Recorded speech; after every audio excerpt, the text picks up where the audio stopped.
Hello everyone! So for today, we're going to solve about the integration of exponential function. So the integral of e to the power of negative 2x dx. So first, we're going to let negative 2x as our u. So let u is equals to negative 2x. And then hahanapin natin ang derivative of u ng negative 2x. So du is equals to negative 2 dx. So therefore, dx is equals to du over negative 2. So, ang value ng dx is ipa-plug in natin dito sa original na equation. So, the integral of du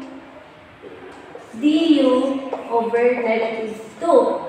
So, ang next natin gagawin is ipapapalabas natin itong 1 over negative 2 sa integral.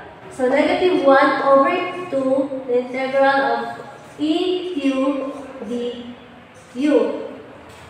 So, we're going to integrate eu. So, ang maiiwan na lang is negative 1/2 eu plus c. So, alam naman natin na ang value ng u is negative 2x. So, i-plug natin. So, negative 1/2 e to the power of negative 2x plus c.